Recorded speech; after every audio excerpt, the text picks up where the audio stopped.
Le cœur net. Bonjour, il existe de nombreuses situations où le corps et le mental interagissent. En réalité, comme on ne peut pas les séparer, aucune maladie n'est purement physique ou psychologique. On parle de maladie ou de troubles psychosomatiques lorsqu'un élément d'ordre psychologique est impliqué, au moins de manière partielle, dans l'apparition de symptômes physiques. Il peut y avoir une lésion visible lors de la consultation, une tension élevée, un eczéma exacerbé, des examens complémentaires biologiques ou d'imagerie anormaux.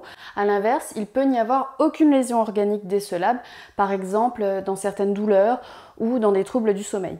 Le patient n'est pas forcément conscient d'emblée qu'il existe une relation entre ses émotions et son état de santé, mais il peut les comprendre.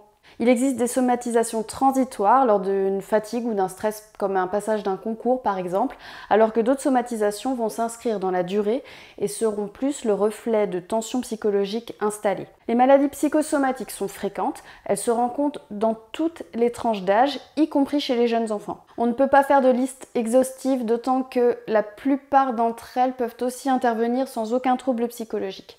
Je peux vous citer les migraines, les troubles du sommeil, les troubles cardiaques comme la tachycardie, les troubles gastro-intestinaux comme la rectocolite hémorragique, les maladies de peau comme l'eczéma ou le psoriasis, certaines maladies infectieuses comme l'herpès ou le zona, certains troubles sexuels comme les troubles de l'érection ou le vaginisme. Deux facteurs sont généralement évoqués. Avant tout le stress ou l'anxiété liés à un événement stressant aigu ou un stress chronique ou répétitif. On évoque alors le surmenage, un choc psychologique, un traumatisme dans l'enfance, de l'anxiété liée à un deuil par exemple. Il y aurait également des facteurs de personnalité qui rendent la personne plus vulnérable au stress, sans oublier l'environnement, le contexte psychosocial. Ce que l'on sait, c'est que le stress libère des hormones qui font baisser les défenses immunitaires. Le stress n'a pas le même effet chez toutes les personnes, mais s'il est durable, les défenses peuvent parfois baisser et les affections peuvent alors survenir.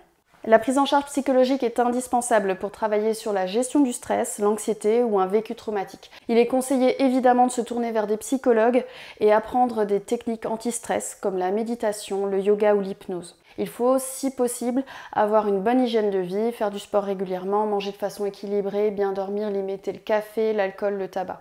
Il faut avoir des loisirs en dehors du travail, voir ses amis par exemple, et aussi avoir un peu de temps pour soi. La plainte physique doit être traitée si nécessaire par des traitements médicamenteux comme des antidouleurs, des régulateurs de transit, des pommades. Des traitements anxiolytiques ou antidépresseurs peuvent être proposés pour une durée définie. Le message que je souhaite passer, c'est que c'est pas parce que c'est étiqueté psy que ce n'est rien. Les maladies psychosomatiques sont souvent chroniques et gênantes au quotidien. Il peut y avoir un réel retentissement psychosocial, sans oublier la culpabilité que ça peut impliquer. J'invite les soignants à continuer à prendre en charge les patients dans leur globalité, sans oublier d'évoquer l'hérédité, l'enfance, mettre le doigt sur d'éventuelles difficultés passées, familiales ou professionnelles, qui ne seraient pas d'emblée verbalisées par le patient. On retient que les maladies psychosomatiques sont d'authentiques maladies qu'il ne faut pas minimiser. À bientôt, salut!